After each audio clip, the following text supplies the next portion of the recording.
this edition of OG Good Energy Talks. My name is Brad Gibbs with Oliva Gibbs. I'm here today with my partner, Zack Oliva, and my partner, Patrick Schenkel, and we're here today to talk about the transactional practice at OG. Zack, how you doing today? Best day of my life. You? Love to hear that. Patrick? Doing great. Thanks for having me, Brad.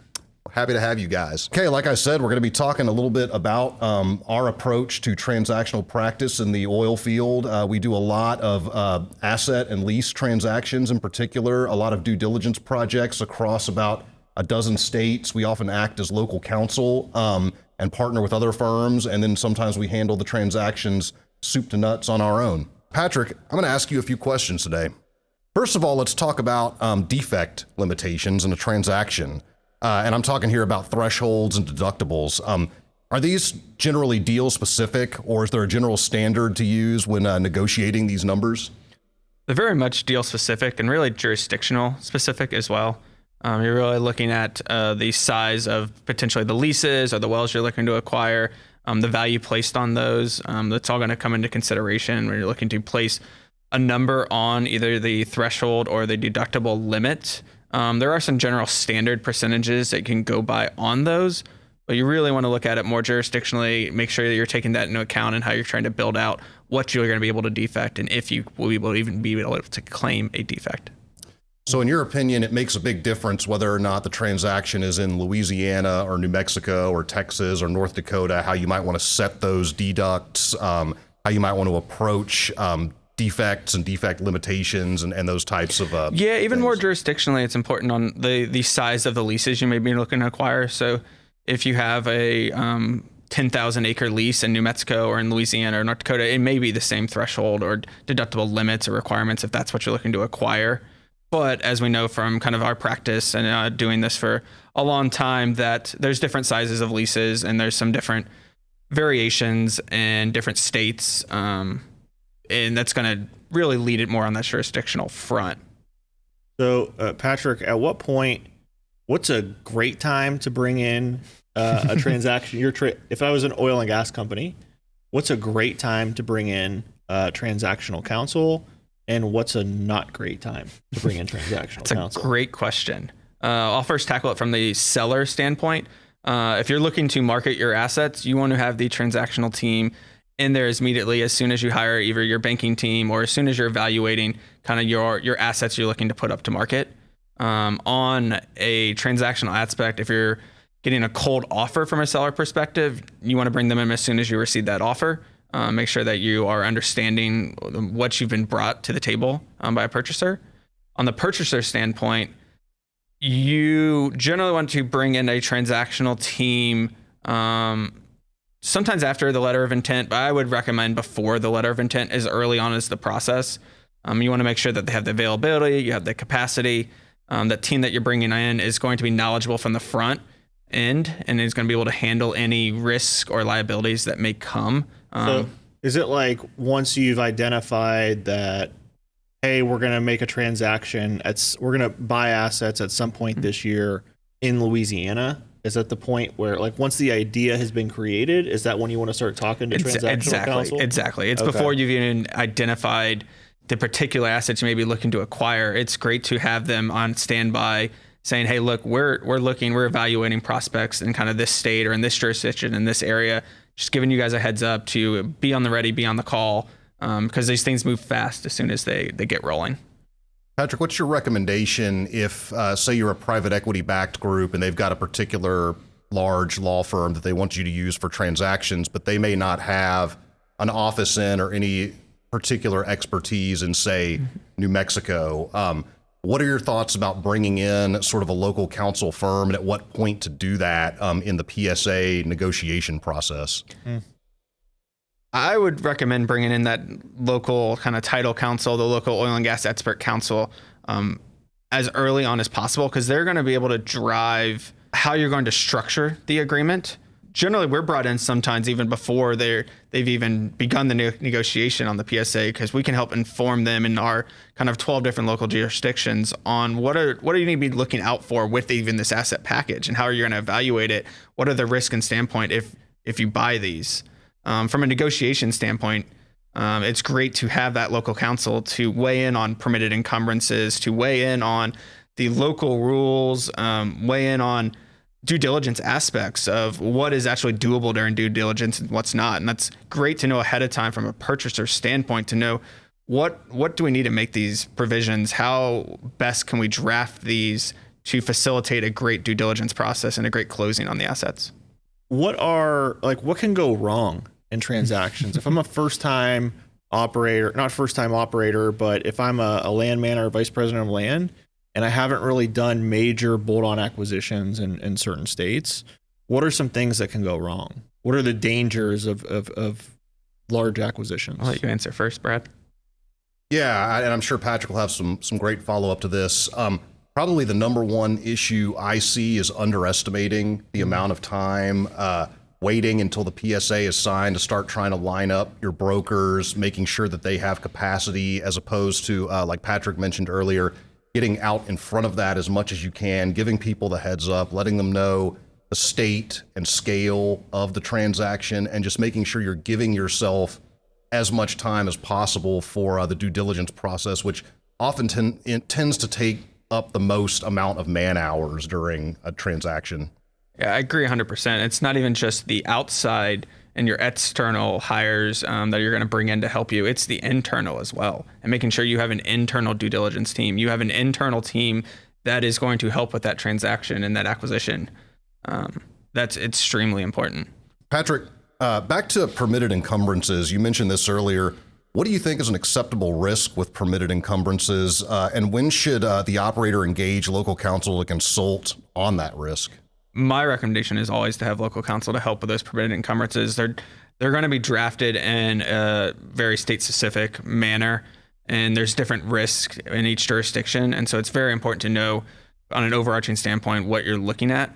From a first standpoint your first point there with regards to kind of what's the acceptable risk, it's going to depend on the asset package. It's going to depend on what you're looking to acquire, what are the potential risks involved there. Sometimes from both a seller and a purchaser standpoint, more on the purchaser side, you can figure out the skeletons in the closet sometimes from this permitted encumbrance and how they're drafted. And you can get a general idea of the seller knows that there's these potential issues and they're trying to draft this in a way to avoid them.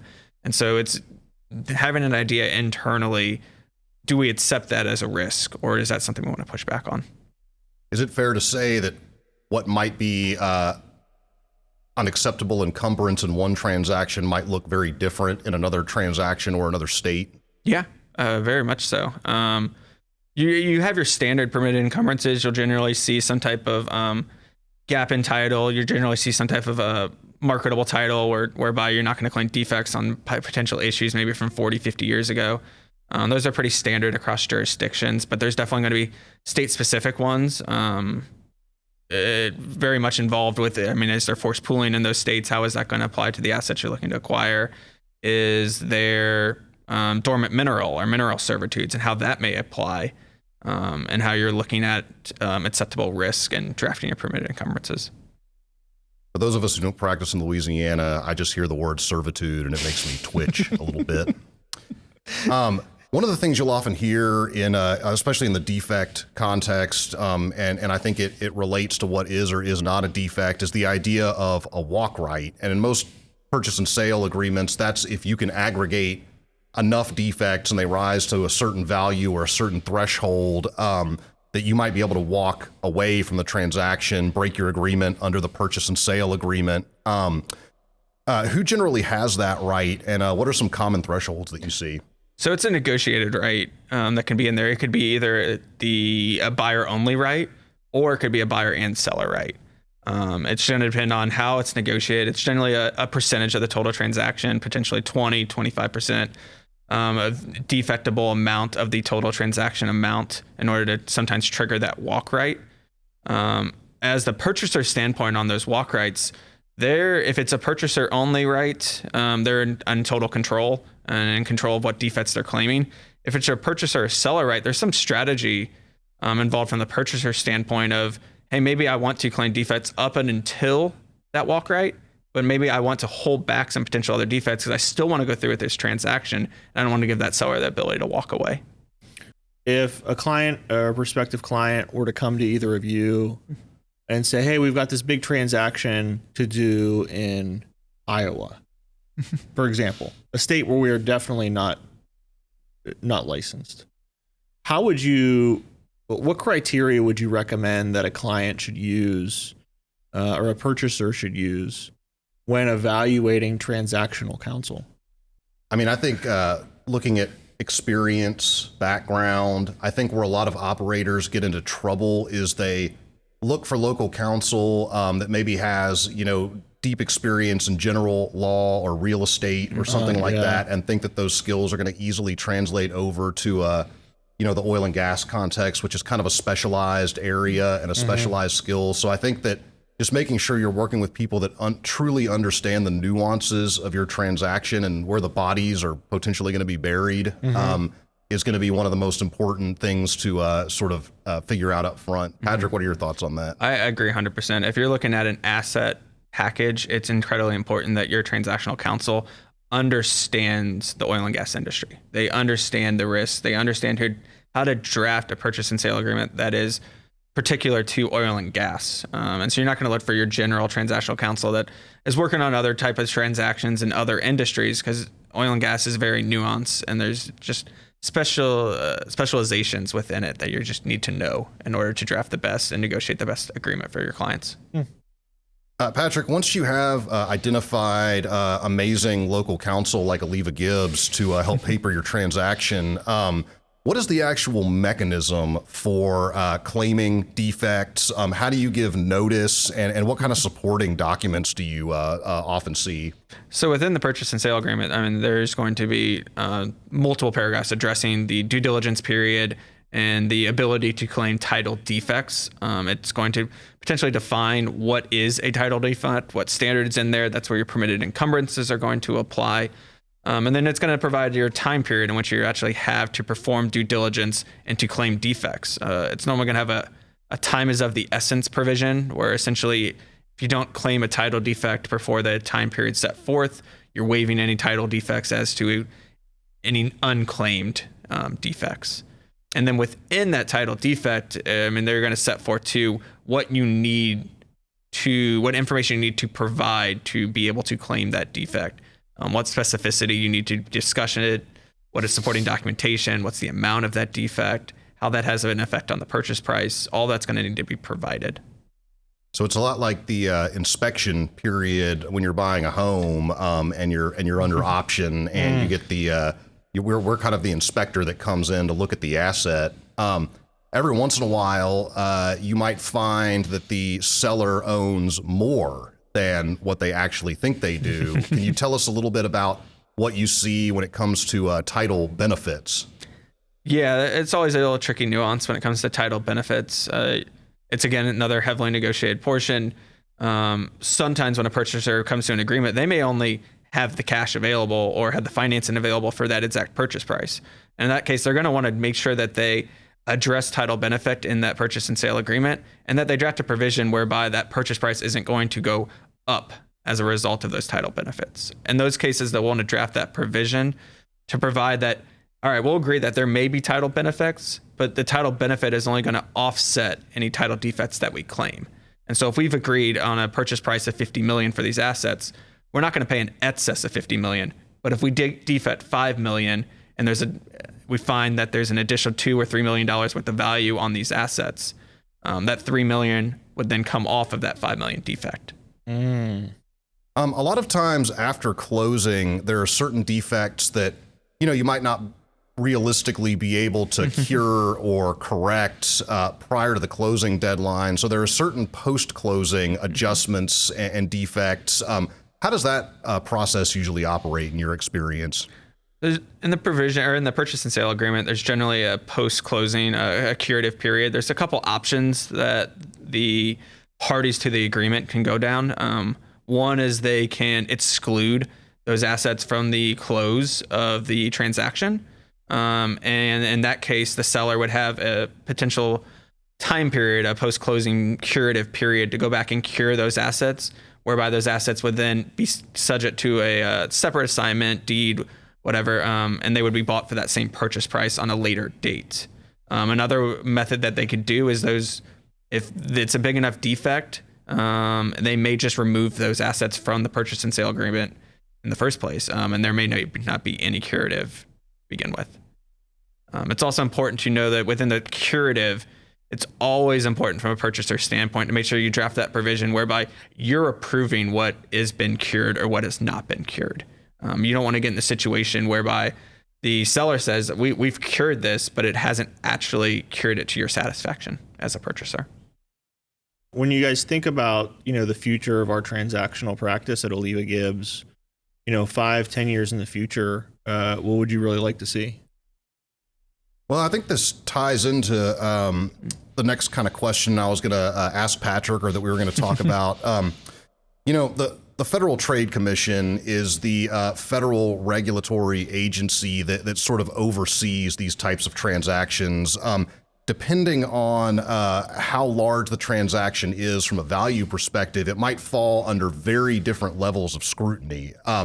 So I believe for this year, and it changes yearly, the SHR filing requirements, as they call them, are under 120 million. In other words, if your total asset package falls under that amount, you're going to fall outside of these kind of scrutiny, of this type of heightened scrutiny. And from what I understand, the FTC these days is giving these larger transactions a much more stringent review.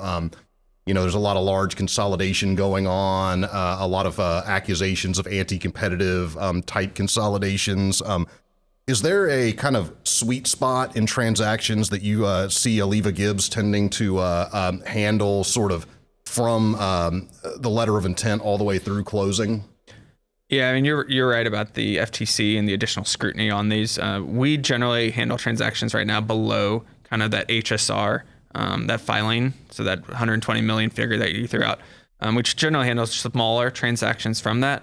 Over in the next 5 to 10 years, we would love to add that capability to be able to handle those larger transactions, and even those larger transactions on more than just an asset basis. And so we're talking a company basis, some mergers, some more public M&A. Awesome. And we do often partner with larger firms on the due diligence side to help really with any size of transaction, because I know we've worked on some up to 400 or 500 million and even higher than that. So we certainly, I think, routinely act as local counsel on even some of these very large transactions that are making headlines in the news. Oh yeah, we have a great due diligence team. We've handled many of those larger transactions, and we're able to hop on those, put together a great team in place, and perform those due diligence within those time constraints of that due diligence period. And we've had a lot of success, and I think our clients have been very satisfied in the work we've done on those. Zach, did that kind of answer your question of where we think that the practice is heading at Oliva Gibbs? Yeah, it's awesome. It's exciting. Well, thank you so much for joining us today for our Oliva Gibbs OG Good Energy Talks. I've had a great time talking today with Zack Oliva and Patrick Schenkel about the transactional practice consolidation in the oil patch and what we see as a multi-jurisdictional practice. I hope you'll join us again for the next edition.